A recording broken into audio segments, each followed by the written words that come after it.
Alerte coronavirus. Attention, attention, le coronavirus se transmet très facilement et fait des ravages. Pour l'éviter, le port du masque de protection est obligatoire en tout lieu. Dans l'administration publique ou privée, dans les réunions, les rencontres, dans les marchés, les magasins, les boutiques et lors des déplacements, le port du masque est obligatoire. Même dans les lieux privés, dès lors que l'on n'est pas seul, le masque doit être le fidèle compagnon.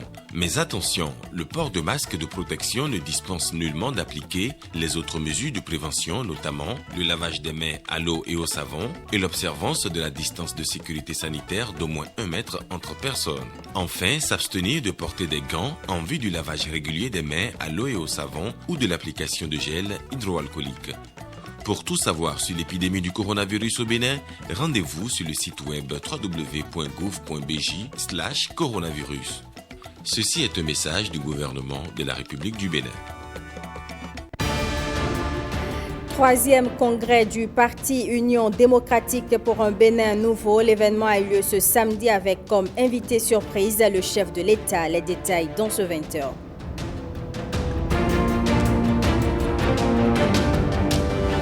Aujourd'hui, 30 janvier, c'est la journée mondiale des maladies tropicales négligées. La coalition OSC Bénin a organisé une campagne d'information relative à ces maladies dans la commune de Zé.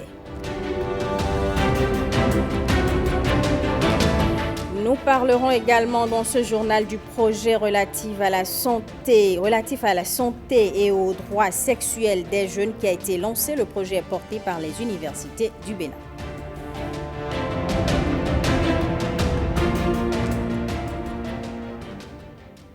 Bonsoir à tous et bienvenue au journal. Le chef de l'État sera désormais un soutien et un promoteur de l'Union démocratique pour un Bénin nouveau, UDBN. Il a fait savoir ce samedi à la cérémonie d'ouverture du 3e congrès du parti dirigé par Claudine Afiavi Prudencio. En invité surprise, Patrice Talon a félicité les militants de l'UDBN pour le soutien apporté à son gouvernement depuis 5 ans. Les précisions de Ricardo Loïc Kpekou, Jules Akwaikou et Mohamed Bion. Enfant du Bénin debout. Plus qu'un parti politique, l'Union démocratique pour un Bénin nouveau, UDBN, constitue l'expression de l'approche genre. Ils sont venus d'un peu partout, ces hommes et femmes, pour prendre part à ce 3e congrès ordinaire du parti dirigé avec détermination par cette femme, Claudine Afiavi Prudencio. L'occasion de cette rencontre a permis aux responsables du Parti des Amazones de dresser un bilan satisfaisant de la gouvernance de Patrice Talon. Le pays est en chantier et le projet d'asphaltage, véritable lumière du programme d'action du gouvernement, est en train de transformer merveilleusement le visage de nos villes et campagnes. La prévarication et la gabegie sont plus que jamais des mots si connus. Et pour d'autres, pas de géant, pour n'en citer que cela. Économiquement, le Bénin prend à l'évidence une envergure plus honorable dans la sous-région et sur le plan continental, et la liste n'est pas exhaustive. Lors de nos travaux, nous aurons entre autres mission à confirmer la décision issue de notre université d'été du mois d'août 2020, dont la teneur est un soutien indéfectible à la réélection de notre leader charismatique, Patrice Guillaume Talon. Les prochaines journées orales cristallisent toutes les attentions. Dans chaque état-major, on travaille à maintenir la dynamique enclenchée, celle d'un Bénin nouveau, marqué par une bonne gouvernance, avec un nouvel état d'esprit. La preuve, le soutien d'autres forces politiques de la mouvance présidentielle. Nous sommes tout à fait conscients de l'enjeu de l'heure dans le processus politique de notre pays. En effet, voici 5 ans environ qu'aux côtés du président Patrice Talon, nous écrivons des pages glorieuses de l'histoire de notre pays. Nous avons ensemble, au nom de la prospérité réelle de notre cher et beau pays, le Bénin, décidé de mettre en œuvre des réformes courageuses, éprouvantes et exigeantes en sacrifice dans tous les domaines, mais salutaires pour notre pays d'aujourd'hui et de demain. nous sommes ensemble dans ce combat qui fera date en Afrique et dans le monde, parce que les réformes qui se font ici au Bénin, les réformes du système partisan, je vous le dis, ça fera école. Mais en attendant de profiter pleinement des fruits de ces réformes, à l'extérieur de cette salle, un homme, pas des moindres, s'invite à ce congrès. Au volant de sa voiture, Patrice Talon crée la surprise.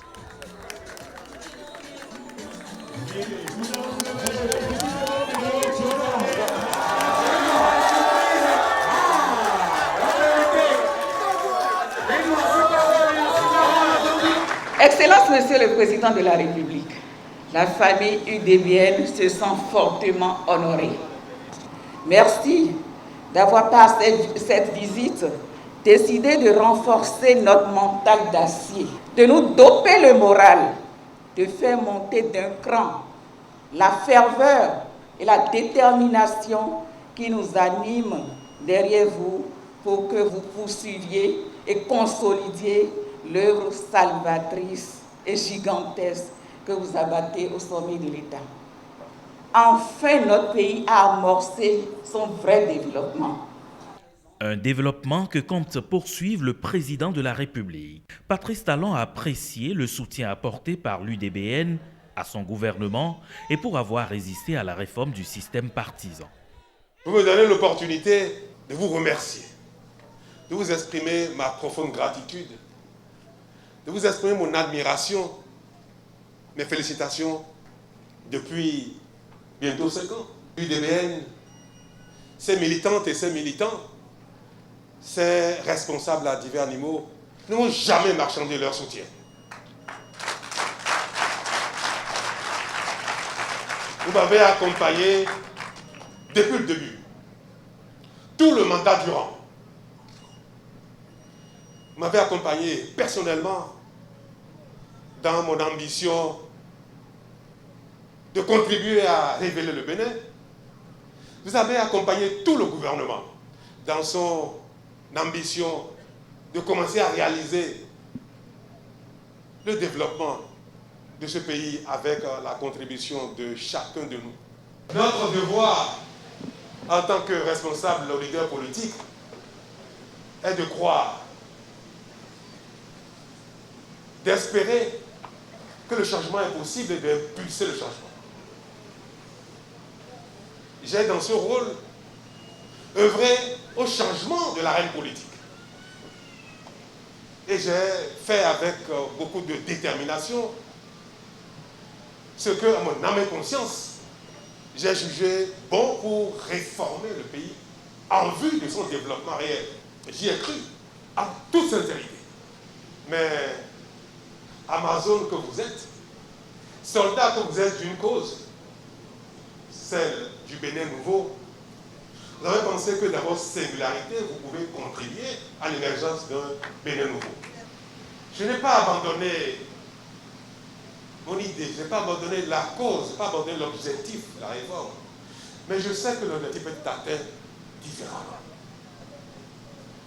Je sais que reconstruire la classe politique béninoise, œuvrer à son regroupement d'un autre genre, peut s'opérer sans que tout le monde soit forcément dans la même maison. Je sais prendre acte de ce qui s'impose à moi. J'ai pas seulement pris acte, j'ai fini par adhérer. Et désormais, je l'ai dit à la présidente, maintes fois, elle ne m'a pas cru. Et je lui ai dit, je le dirai un jour, devant toutes les Amazones et tous les soldats de l'UDBN, à l'occasion peut-être d'un congrès. L'occasion est là aujourd'hui, que désormais je serai un promoteur, je serai un soutien de l'UDBN. Révéler le Bénin avec toutes ses potentialités. Patrice Talon y croit fermement et s'y engage.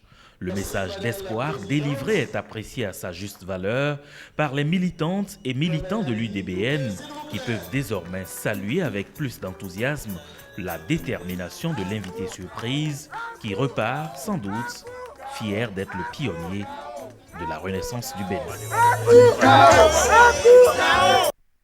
La période électorale, vous le savez, mesdames et messieurs, peut parfois être une période sensible au cours de laquelle la paix doit être cultivée. C'est le souhait de certains jeunes béninois réunis au sein d'un consortium. Rebecca Kendaoundé et Daniel Ada nous en disent plus.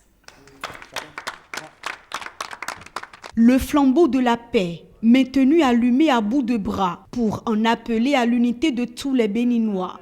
Ces membres du consortium présidentiel 2021 lancent ici officiellement par cet acte la campagne pour la culture de la paix en période électorale. Nous n'avons pas d'autre pays que celui dont nous avons hérité, de nos ancêtres, et que nous allons léguer à notre tour à nos enfants. Notre message est la paix. Oui, la paix au quotidien. Nous sommes dès à présent artisans de la culture de paix, artisans de paix, et qui atteindra les autres par la flamme dorée. La paix serait toujours cultivée au Bénin. Halte à la violence en période électorale, nous voulons l'union de toute la classe politique béninoise. Le Bénin est un, maintenons la cohésion nationale. Voilà quelques slogans scandés ici par ces jeunes. Dans cette lutte, ils reçoivent le soutien de certaines organisations de la société civile et celui des acteurs politiques.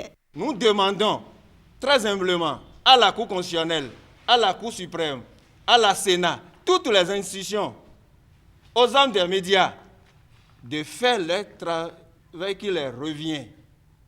Nous demandons à ce que les malcompréhensions ne nous amènent pas à décider autrement et que l'intérêt général du peuple soit au premier plan de tout un chacun de nous. Donc chacun de nous doit apporter sa pierre pour que cette paix que nous avons, nous la construisions au quotidien pour qu'elle ne soit jamais détruite par les intérêts personnels de qui que ce soit. Nous devons, pendant cette période, nous référer à Monseigneur Isidore de Souza. Il dit qu'aucun bain de sang ne nous éclabousse. Il faut que dans les actes de nos aînés, qu'ils retiennent cette phrase et que cette phrase soit une phrase très importante pour tout un chacun de nous. Cette lumière. Le consortium présidentiel 2021 est un groupement de plusieurs associations ayant en partage la culture de la paix. Il entend parcourir tout le Bénin à travers des séances d'échange sur les bons comportements à avoir en période électorale. Leur credo, maintenir cette flamme de la paix toujours allumée au Bénin. Vive la paix au Bénin! À quelques semaines de la présidentielle, Alimatou Badarou a organisé une cérémonie de prière, une cérémonie en faveur de la nation béninoise et de ses dirigeants qui a eu lieu à Cotonou, au Seigneur délégué Wenceslas Arwaïma.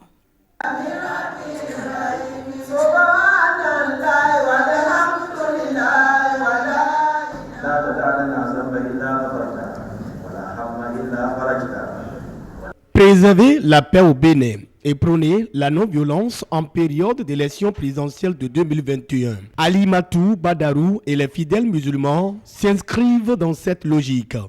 La bonne gouvernance est l'éthique et doit être une conviction morale de tout dirigeant. Et pour y arriver, les qualités suivantes sont nécessaires. Primo, la science et la clairvoyance. Allah subhanahu wa ta'ala dit, ceci est ma voix, j'invite vers Allah avec clairvoyance, moi et ceux qui me suivent. La générosité et la patience envers les mauvais agissements, ainsi que la largesse et l'acceptation de toutes les difficultés avec une grande perspective intellectuelle et une longue endurance. Troisièmement, la patience et la résistance contre tous les obstacles. Quatrièmement, nous pouvons noter le sérieux et la douceur. En cinquième position, j'ai mis le pardon envers tous ceux qui vous offensent. Nous sommes ici, c'est pour l'amour de notre pays.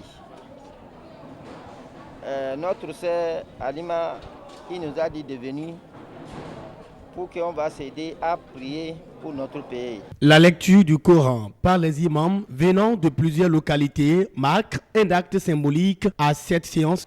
Il s'agit d'abord de rendre grâce à Allah qui nous a permis de voir ce jour, qui a permis à nos autorités de conduire le Bénin jusque-là.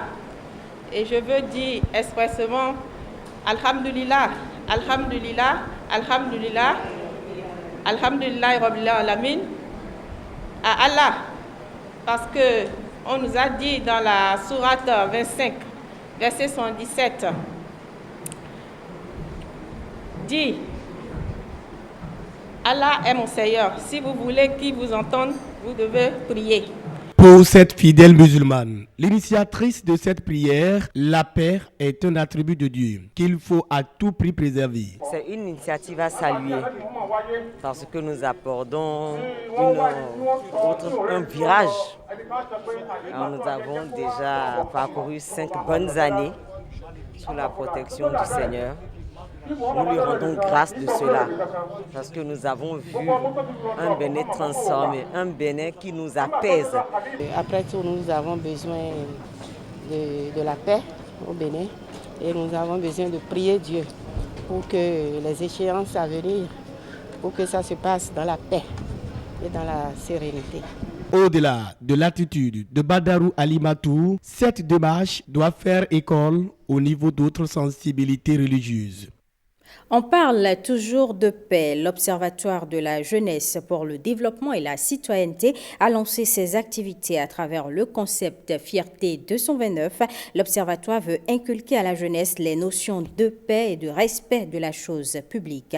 Gilles Donsou, Edmond Hongwa. L'Observatoire de la jeunesse pour le développement et la citoyenneté est un regroupement de jeunes soucieux du développement du Bénin. À cet effet, le concept Fierté 229 a été créé pour partager ensemble les notions essentielles liées à la sauvegarde des acquis démocratiques. Nos analyses permettront d'une part de faire sortir des notions, de relever des évidences, mais d'interpeller aux besoins des acteurs sur des sujets donnés.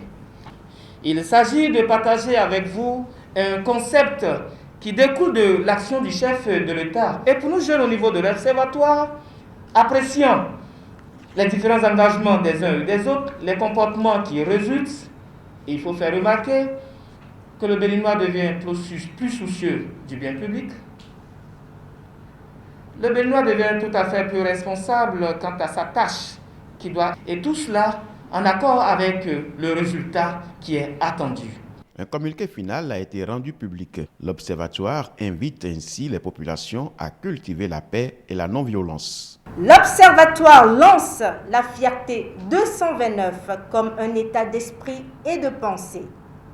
Invite les populations à témoigner de cette fierté d'être béninois dans leurs différents environnements respectifs. Demande de communiquer et transmettre ce sentiment de fierté nationale en toute occasion et en tout lieu. Encourage les populations à l'expression de la citoyenneté active en adhérant à la dynamique du développement de la nation. Invite les différents acteurs impliqués dans le processus électoral et les citoyens à des comportements sains pour préserver la paix et l'unité nationale durant les différentes phases des élections présidentielles. À l'endroit spécialement de la jeunesse, l'Observatoire l'invite à prendre sa place dans le développement de la nation béninoise, à travailler davantage à l'émergence de la culture de la paix et de la non-violence. Un message qui concourt vers le bien-être de chaque citoyen.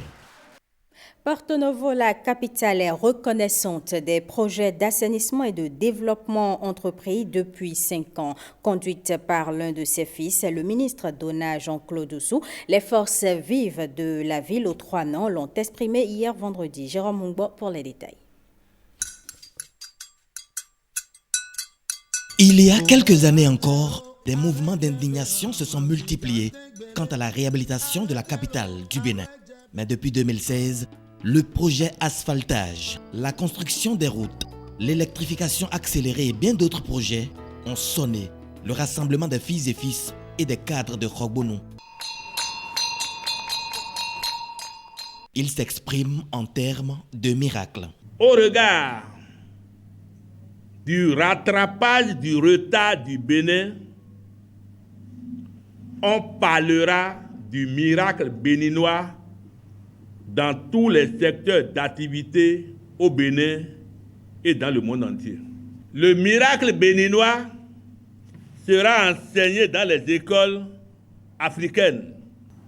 Dans un passé récent, lorsqu'un président arrive au pouvoir et qu'il arrive à faire 8 km de voies, on l'applaudit pendant des années. Voilà un président qui arrive dans ce pays et réalise plus de 80 km de voies bitumées pour une seule ville en moins de 5 ans. Dans un passé récent, il est admis, lorsqu'un homme politique accède au pouvoir, qu'il améliore le cadre de vie et trace quelques voies pavées dans sa ville natale. Et chaque fils d'un terroir se dit, à quand notre tour? Quand est-ce qu'un fils de notre coin sera aussi président? Avec le président Talon, tout le Bénin est en chantier. Toutes les communes ont eu leur part en matière de réalisation des infrastructures, et ce, dans un mouvement d'ensemble jamais égalé dans l'histoire de ce pays de 1960 à ce jour. Et Vivina Khogbonou ville ko. Khogbonou si adjaji le ko e mon. Bo khome e do Bo mieux Khogbonou ville ko mi no po. L'initiateur de la rencontre d'information est un membre du gouvernement, lui aussi porteur de miracles du Bénin dans le domaine énergétique. Nous devons savoir désormais dans notre ville capitale, que nous ne devons plus jamais reculer. Nous devons avancer vers ce développement tant attendu pour notre ville, tant attendu pour nos frères et sœurs, qui doivent voir au jour le jour leurs conditions de vie s'améliorer. D'autres séances d'information sur le programme d'action du gouvernement sont également inscrites à l'agenda de Dona Jean-Claude Osso. Dans le reste de l'actualité, ce samedi 30 janvier, c'est la journée mondiale des maladies tropicales négligées. La coalition OSC Bénin a à cet effet organisé une campagne de sensibilisation. C'est la commune de Zé qui a accueilli l'événement. Axel Dancy. Ambiance inhabituelle ici à Dodjikata, un quartier de Zé. Marche attratico-sportive des fils et filles de cette commune. La coalition OSC du Bénin se mobilise pour dire non aux maladies tropicales négligées. 30 janvier, journée internationale de lutte contre les maladies tropicales négligées. Première escale de cette sensibilisation, Carrefour Zé Centre. Nous devons savoir que le dépistage précoce doit être notre slogan. Nous devons tout faire pour que ces maladies soient dépistées tôt. Mais pour que ce soit dépisté tôt, nous devons les connaître. Nous allons commencer par le pien. Enfant, on appelle ça godo. Et le pien, c'est une maladie qui touche la peau. C'est une maladie qui se transmet. C'est une maladie qui, quand on est en contact avec une personne qui a cette maladie, on peut avoir cette maladie. C'est une maladie aussi qu'on peut attraper quand on n'a pas une bonne hygiène.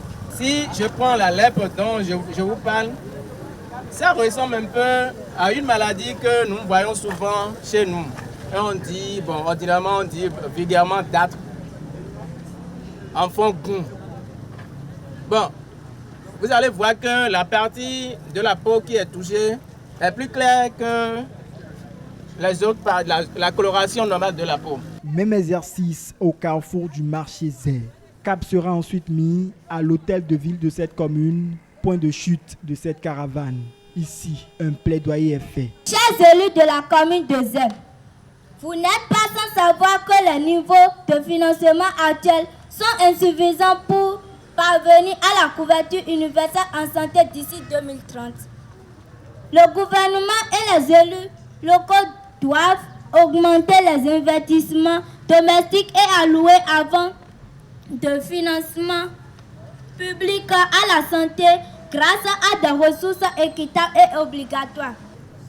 La santé, nul ne peut négliger la santé parce que sans elle, il ne peut y avoir développement.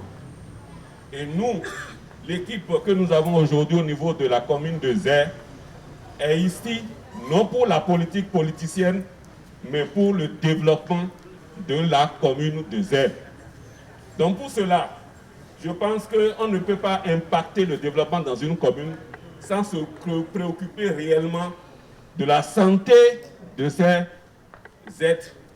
Et c'est pour cela que je voudrais vous rassurer, pour dire que l'action que vous venez de mener ce jour, 29 janvier 2021, est une action que nous ne serons négligés. La lèpre, le pian et même l'ulcère de Bureli, la coalition OSC du Bénin et la fondation Onesvad s'engagent à bouter dehors ces maladies tropicales négligées.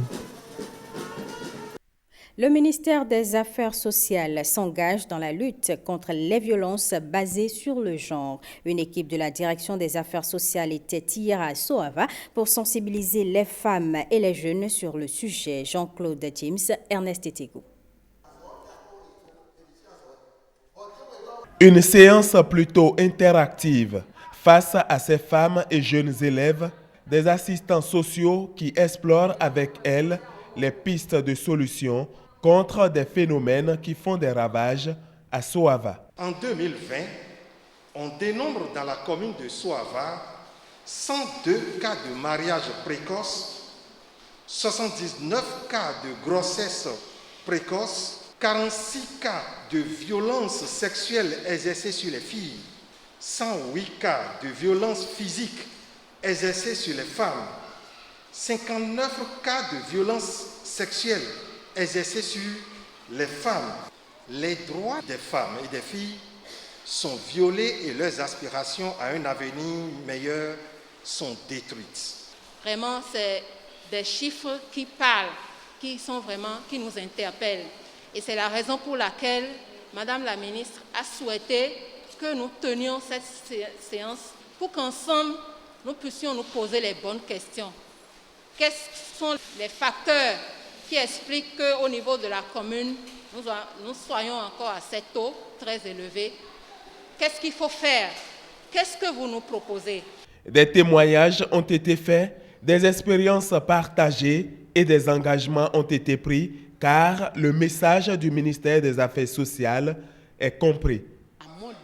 Maintenant que nous sommes sensibilisés, nous les parents, nous prenons l'engagement d'aider les enfants à créer une relation de confiance pour venir à bout de ces fléaux.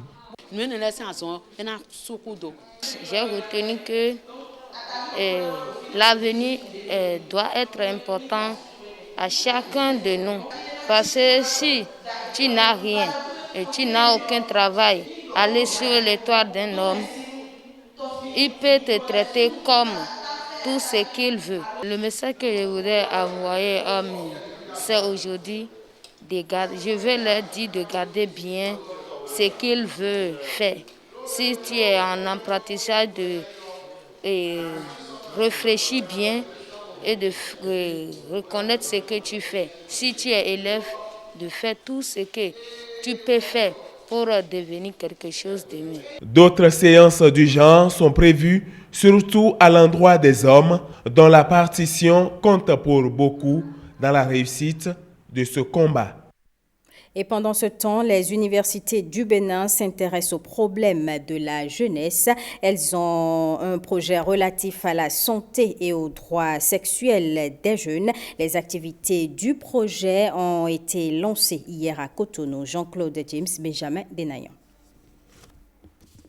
L'image d'un couple de jeunes qui renseigne sur la cible du projet, renforcement des capacités des établissements d'enseignement en santé et droits sexuels et reproductifs DSSR-BJ, un nouveau dispositif d'assistance à la jeunesse. Le présent projet ambitionne de contribuer à relever les défis importants auxquels sont confrontés les adolescents et les jeunes en matière de droits de santé sexuelle et de la reproduction, notamment les grossesses précoces, les avortements à risque, les IST, combinés au déficit de compétences et d'accès aux travailleurs du secteur sanitaire et social.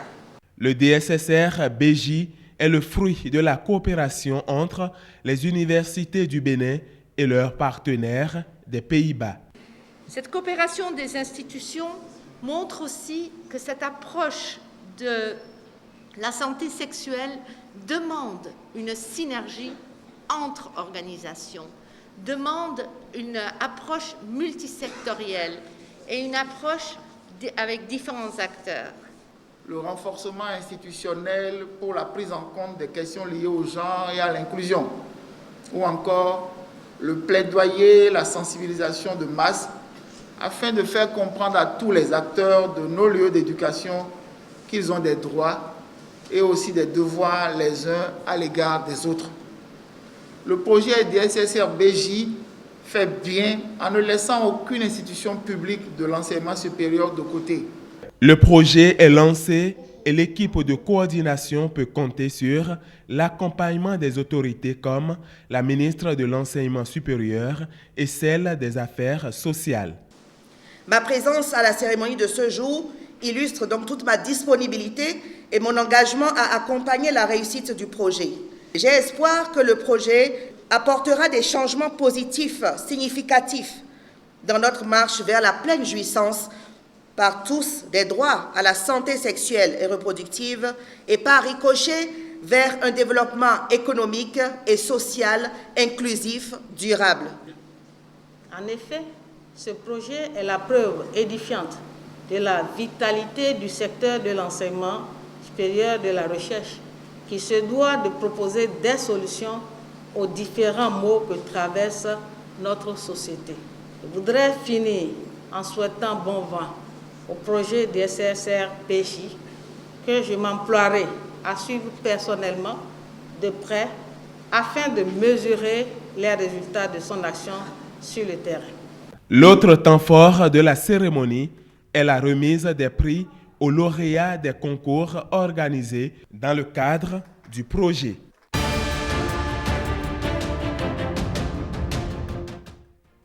Hors du Bénin, des Français manifestent contre le projet de loi sécurité globale, un projet de loi qui pénalise la diffusion malveillante d'images de membres des forces de l'ordre. Pendant ce temps, l'Algérie lance sa campagne de vaccination contre le coronavirus. Le récit de Robert Copin-Edor.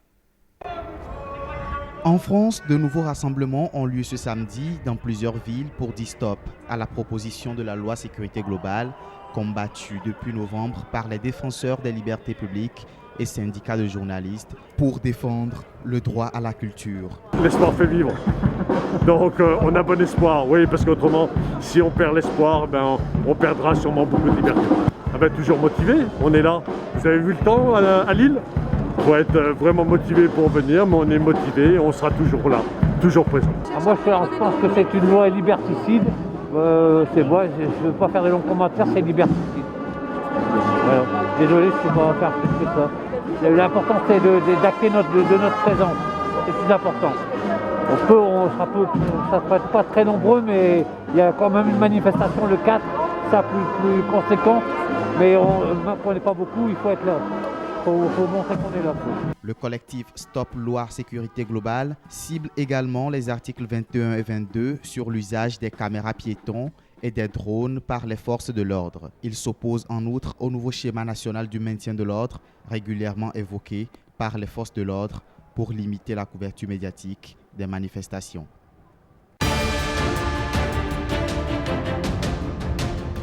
L'Algérie a lancé ce samedi sa campagne de vaccination contre le Covid-19 à Blida, premier épicentre de la pandémie en mars dernier, avec le vaccin russe Sputnik V. Le coup d'envoi de cette campagne a été donné dans une polyclinique de cette préfecture durement éprouvée par l'épidémie de coronavirus. La vaccination doit être accessible en priorité au personnel médical, aux personnes âgées ainsi qu'aux patients atteints de maladies chroniques avant de s'étendre dès dimanche au personnel de sécurité de la protection civile, du secteur de l'enseignement et des responsables politiques et journalistes. En Birmanie, des centaines de partisans du Parti de la Solidarité et du Développement de l'Union, USDP, parti d'opposition proche des militaires, manifestent devant la célèbre pagode Shwedagon contre les résultats des élections législatives. L'armée birmane a assuré respecter la Constitution en revirement des déclarations de son commandant en chef qui avait fait craindre un coup d'État. L'armée estime que 10 millions de cas de fraude ont eu lieu dans les bureaux de vote en novembre et demande à la commission électorale de publier les listes électorales aux fins de vérification. À Santiago, la capitale chilienne, les pompiers travaillent à l'extinction d'un incendie qui s'est déclaré à l'hôpital Samboria ce samedi matin et a obligé à évacuer une partie du bâtiment. Aucun blessé ni décès n'a été signalé jusqu'à présent. Ce sera tout, mesdames et messieurs, pour ce journal et merci pour votre aimable attention.